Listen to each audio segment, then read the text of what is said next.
So there was a Great Chicago Fire and a Haymarket explosion. Killed 75 people. Wow. Must have been some heavy bomb. They're saying Fort Sheridan is tied to that. I didn't really read about the history of that fire and that bomb. 75 people? Wow. So there's no public access to the water because it's a private road. And it's well funded, obviously, if they can afford the gates. They got a gun up ahead overlooking the water. Must be pre-airplane defense with signs explaining what's going on here. So there's a lot of horse training being done with the cavalry in the late 1800s and early 1900s. And they say that they taught the horses to lie down and serve as barriers during cannon fire. Can't quite see the beach yet. I can't see the other side of the lake. It's a big lake. So this might be one of the originals. Two-seater. There's a seat on either side. They said they fired thousands of rounds on the beach. And this is kind of rare. You can actually flip pages. Huh. So this is a major bird migratory pathway.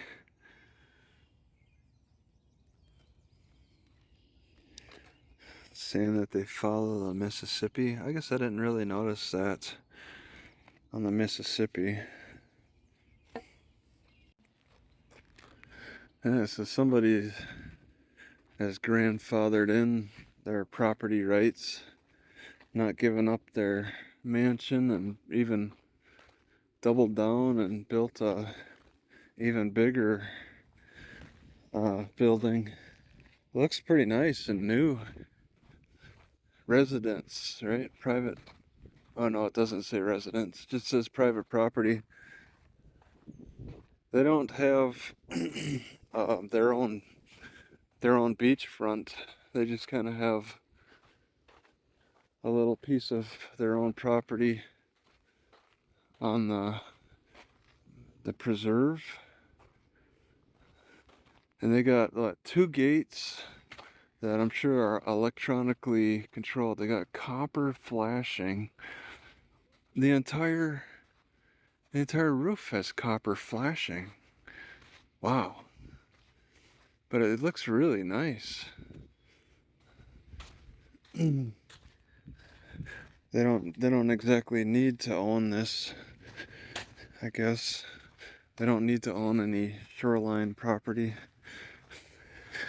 They don't have their own boats, so if they wanted to launch a boat from their mansion, there's really no boat launch spots here. So I guess, you know, they have to give up a little bit, but still living along the shoreline like this, it's probably got its real perks. At least you don't need a boat. I don't even see any boats on the water. It's not a popular activity around here.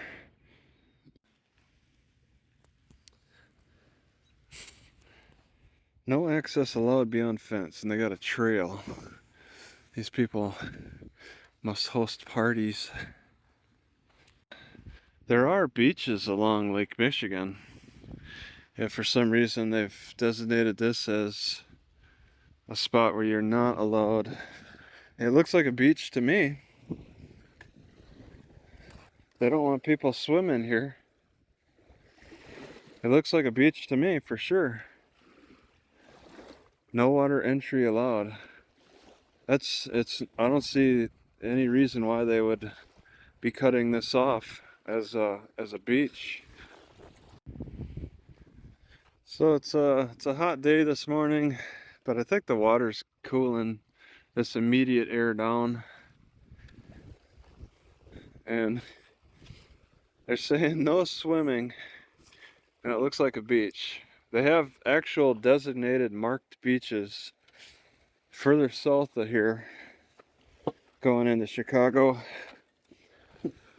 that probably look exactly like this. Yet they're saying they want to fine you here if you try swimming. It's clear water, it's all sandy. It makes no sense. Yeah, I guess these barriers control the waves. I've come across number 13. I think it's a trail of some kind. Housing is over here. It looks like there's no signs. Saying swimming, wading, and boating are prohibited. Dangerous conditions for your safety. Oh, I see. There's a few people. They say that they found munitions around here. Wow. They haven't found them all.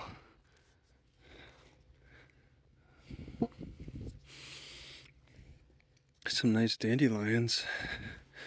Jeez. Those are pickable. Let's follow this trail back instead of the shoreline now. I'm pretty confident I can find my way back. Okay, so the shade is much cooler than being in the sun along the shore. I'm noticing a big temperature difference. Shade is always more desirable, although yeah, I'm vulnerable to the insects. Danger, peligro. Recognize, retreat, report.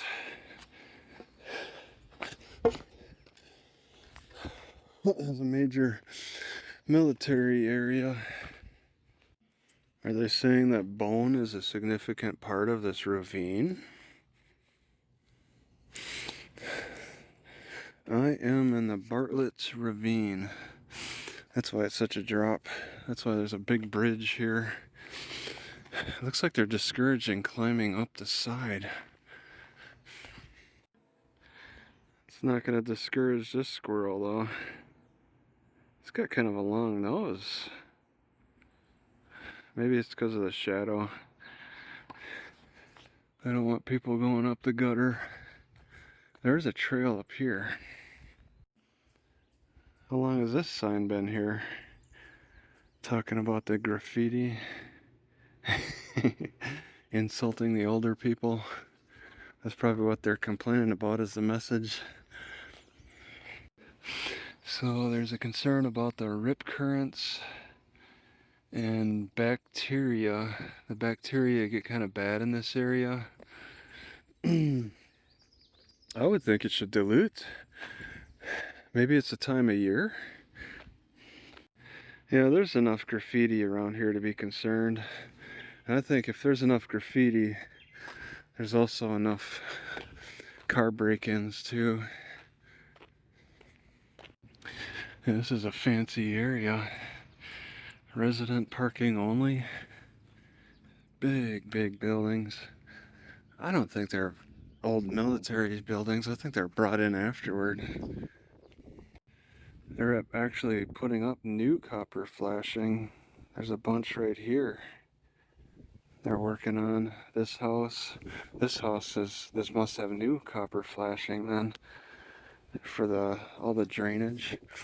I've never really given it a close look. That copper. Is it copper lined or is it entirely copper, like a copper plumbing pipe? Alright, you can see the big tower off in the distance. And they're calling it the icon. That's supposed to roll, I believe. The fort's icon was to be designated as a landmark. It was built, reduced in 49. When was it made? Probably says here. Not clear. Please roll to find out more. This is the first roller I've ever seen on these signs. Geometric resources are rich. Oh, well, not that rich. They had to ship them from Denver. A sense of proportion. You know, you could pinch your fingers. I feel like I can. It's so tight. I'm pushing hard, and I feel like I got to be cautious about pinching my fingers. It's only 20 foot high. That looks a lot taller than that. What are they talking about? Oh, that's 17 each section, so you gotta add them up. Why would they do that? I get the impression with all the cars there, they don't have like no trespassing signs. I might try to get in there and look. There's supposed to be old barracks. So from the tower there was an airfield. This was an airfield. Now it's a bunch of trails with dog walkers. Sheridan airfield located long and up to the late 60s something. Somebody killed in Vietnam. Lots of barracks. I think this is a major base. When did this close? They were open in 66. Huh. So I visited 2 closed military bases in Illinois now. You know, I think military bases are going to influence political behaviors. But, you know, the reliance on these military bases is over now. But the culture of that maybe can remain a few generations.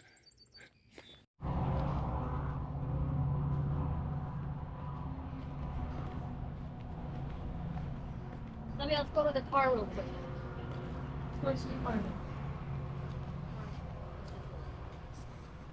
All right, you want to open it? Okay. Okay, press the button.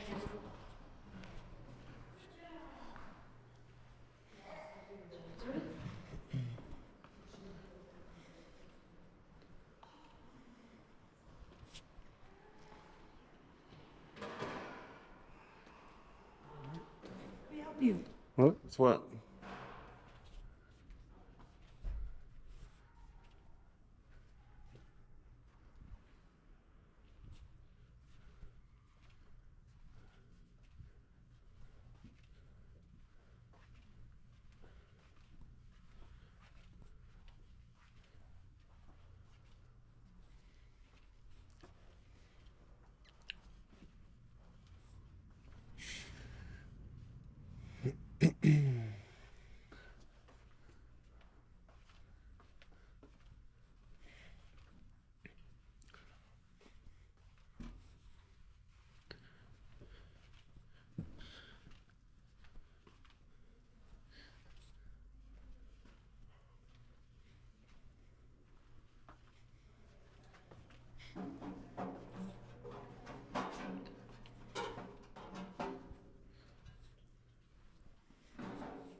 Extension.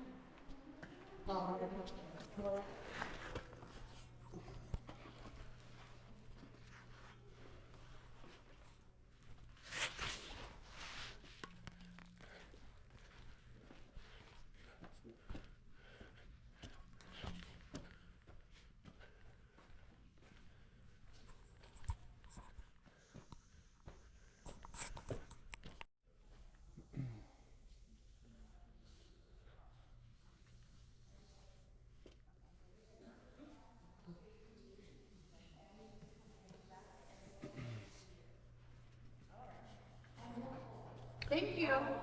Thank you, Michelle.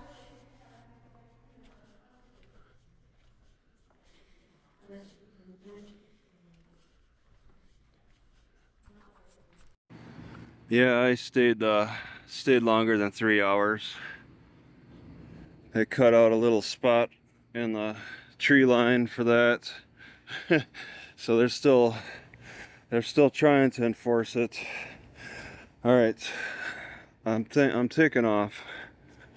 I spent the day here at this fancy library, and I got Wi-Fi out at my car, so that kind of kept me sitting here. And then it's been raining. Lake Forest, Illinois. Lake Forest, Illinois. It'd be north of Chicago. This train has been very pleasant. They don't even sound the horn. They just ring that bell. That's it. That's all they should be doing. They torture other communities.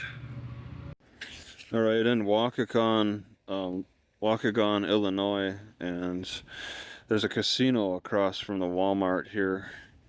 And I've had problems with casinos across the street from Walmart's in Las Vegas. They said that they got fined $30 a day if they allowed overnight park. Yeah, this guy's listening to this music really loud.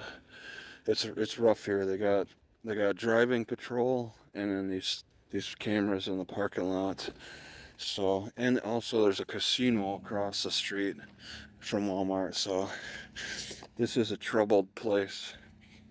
I'm a little concerned. All right, I'm advertising Daily Roamer on several parts of my car. I just want to point out, people might see the Daily Roamer on the side and wonder what the heck that means.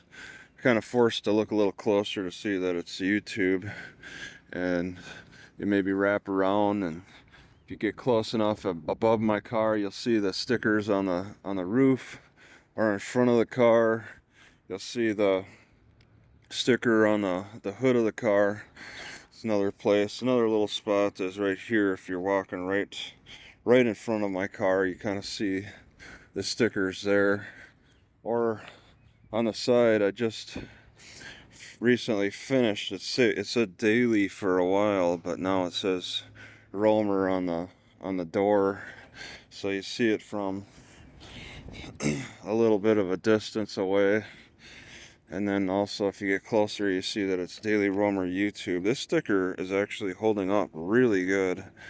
Just a cheap little sticker. A lot of other ones are falling apart. Daily Roamer, I made this a few years ago, back when I was in Wyoming, with the that style of sewing, the embroidery. So that was the original way I was advertising, was just on top here, Daily Roamer YouTube. Not always easy to see, so I added these stickers. And then this sticker's holding up. I got that at a clearance section of Walmart. It says Daily, but the people really can't see that so easily. This sticker is falling apart, and that's a cheap, it's just a party sticker, pretty much. But people might see that, or people might see this sticker. Not easy to see, but might see this sticker here. So I got several small stickers around the car. You have to be close to see them. But yeah, there's just a little advertising on the car. All right, this is the first time I've seen staff training on the very day of staff training, they say it's only a partial day. Usually they take the full day off. They'll be opening up at 1. Okay. All right. And I got to get out of here. All right. Because I hear heavy machinery running. I smell the exhaust, and it's very strong. I didn't smell it as much inside the car once again. But yeah, I want to get out of here quickly to get out of the path of that exhaust. And I looked on the map. All I see are housing and a school over there. Six Flags isn't too far away, but I don't think that's the issue. So I sat in the pathway of heavy machinery. I could hear it, faintly smell it while sitting in the car. I sat for about 25 minutes in the path of that. I get out of the car and I really smell a stronger smell. And I just need time to recover from that now. I was sitting in the library parking lot. I was playing on the Wi-Fi. The Wi-Fi reached that spot. But I was breathing in that exhaust, which is not always immediately noticeable while sitting in the car. I heard it. It took a little time for it to dawn on me that I was in a bad spot. And now I just need time. I feel like I'd like to just jump out and start doing some exercise, but I feel like I don't want to strain myself, because when I breathe in exhaust, it does something to me. It might raise my blood pressure or something, but it does something to me that makes exercise not a good idea. It feels like the heavy machinery exhaust seriously affects my the area where the lung barrier, the lung heart barrier. There's a swelling, an inflammation, a strain, a corrosion, where it feels like if I tried to exercise, I would be putting myself at risk of a heart attack because of the strain. There's a warning about flooding on the roadway entering this parking lot. I can see there's something here covered by the water, underwater. It's definitely pushing the boundaries.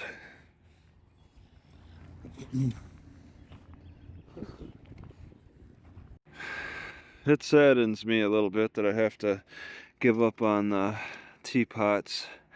Not the idea of the teapots, but the teapots in general.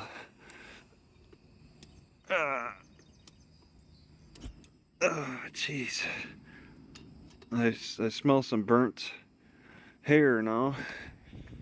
So I just use this little cup, take it to a boil. It's cleavers, dandelion, some grass, something else, a spiky thing. I want to recover from that toxic exposure that I suffered. 25 minutes, breathe in the air. I bet these were taken down during COVID. I've seen some weird things done to basketball courts during COVID, where they'd put boards, they'd like bolt boards over the nets or something. I recorded it a little. Here they just take down the whole baseboard on both sides. Paint looks good. Everything looks good. They just took down the baskets. And then over here is a little weird to see a volleyball court net up still, and just major overgrowth. Was this sand at one time? Can't tell.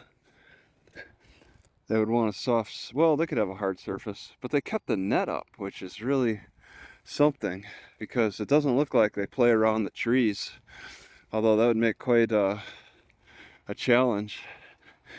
They got trees in the center, and there's a high school right across the pond. It's just over there. See it a little bit. So students are, and they got warnings over there. I'm parked over there. They got warnings about no student parking over there. So there are students around, but they don't play volleyball or basketball. But the field is nicely mowed. The park managers still get paid to mow everything, although they stopped mowing around the volleyball thing, the old volleyball court. Everything else looks nicely manicured. Do they still do football? They got football, baseball, still got that, but it's probably just all nicely mowed, and that's about it. For me to be able to have a comfortable poop in one of these things, I gotta take all my clothes off and then lift both ends up. Okay, take all my clothes off, lift both those ends up, and then just stand over that, you know, without having to push clothes out of the way or anything. And it works pretty good, at least this time. I had a couple of woodpeckers shake this stick, made a thud sound. I got out of my car, I saw them fly over here, a couple of woodpeckers. Then I look over here closer. Look at this.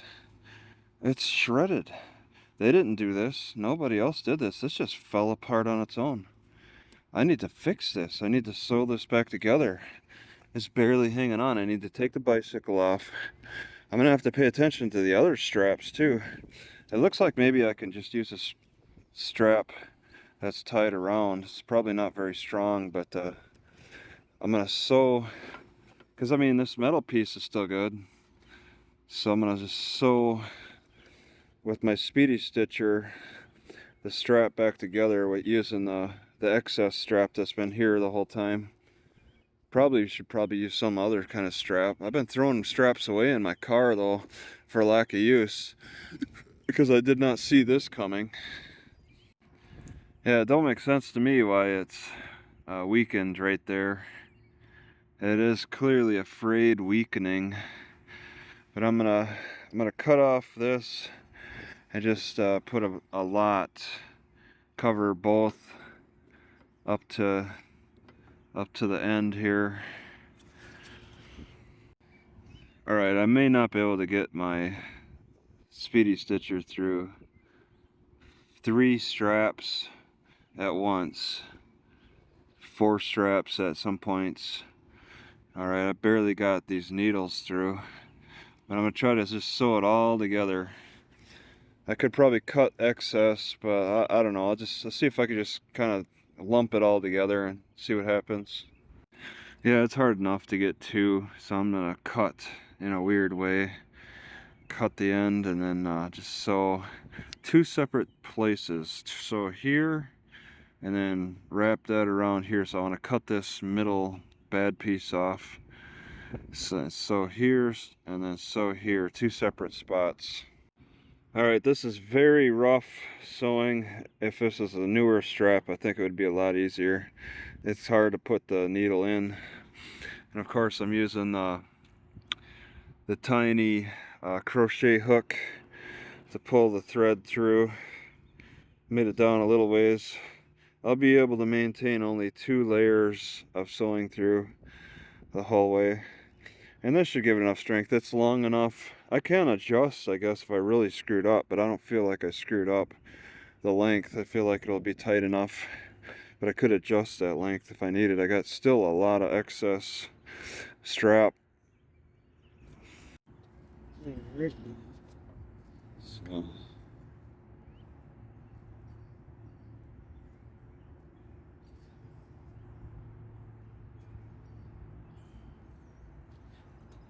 This is so tough. I feel like my needle is going to break. That's what it feels like. It's just a really tough and weak strap.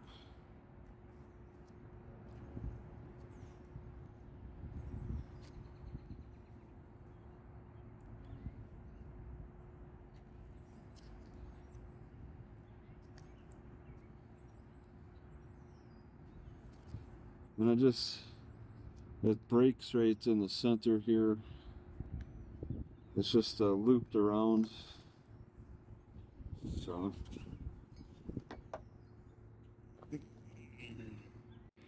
alright, all sewed up, and it's a little short, but I gotta lift this thing up to give it more slack. And I set it up so it'd be tight enough. I want a little tightness. Oh my god. There we go. There we go. It's even again. So let's see what happens. I want to use another pin and secure this excess slack. Crisis averted.